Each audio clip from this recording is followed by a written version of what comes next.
पहले तो भाई जब मैं फ़्लाइट में बैठा सबसे पहले राहत की सांस ली मैंने, क्योंकि थका हुआ था मैं बुरी तरह।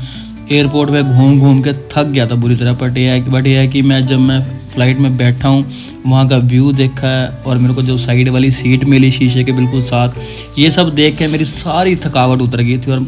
और अब भाई फाइनली फ़्लाइट की टेक ऑफ का टाइम हो गया। फ़्लाइट टेक ऑफ होगी और अभी इतनी स्पीड हो जाएगी ना फ़्लाइट की, जिसने टेक ऑफ नहीं देखा ना भाई, व्लॉग देखने का कोई फ़ायदा नहीं है।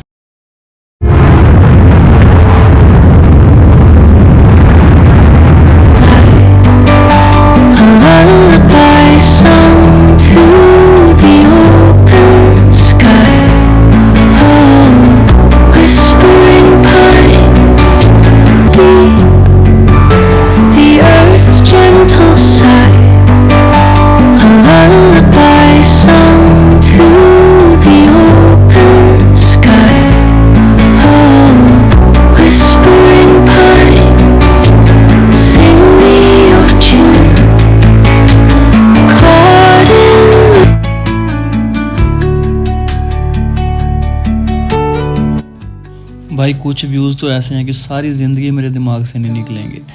अभी जो आपने व्यू देखा मैंने भाई वो लाइव देखा, इतना प्यारा व्यू था ना। चांद ऐसे रात को चमक रहा था और इतना अंधेरा था ना, और चांद की रोशनी इतनी थी ऐसे लग रहा था जैसे सूरज की तरह चमक रहा था और बिल्कुल आंखों के सामने।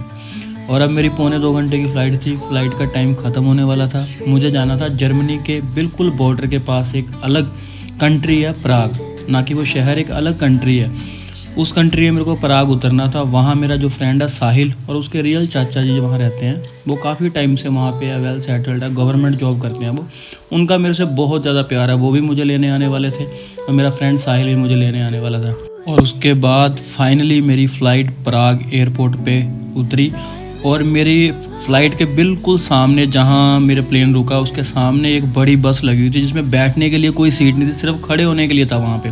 वो बस में प्रॉपर खड़े हो सकते थे लेकिन बैठने की कोई एक सीट नहीं थी। वो बस एयरपोर्ट में बनी ही इस चीज़ के लिए थी, जब फ़्लाइट रनवे से ज़्यादा दूर उतरता है तो फ़्लाइट में सारे पैसेंजर बिठा के वो गेट पर उतारते हैं। उसके बाद जब मैं भाई फाइनली प्राग एयरपोर्ट पे उतरा, इतनी ठंड थी ना वहाँ पे। इटली में अभी इतनी ठंड नहीं थी। वहाँ का मतलब एटमॉस्फेयर बिल्कुल अलग सा इटली से ना, बिल्कुल अलग था प्राग का। और वहाँ पे इतनी सफाई और इतना, मतलब कि वो छोटा सा एयरपोर्ट था डोमेस्टिक फ़्लाइटों के लिए, इसलिए वहाँ पे इतना क्राउड भी नहीं था। बट ये था कि बहुत बड़ी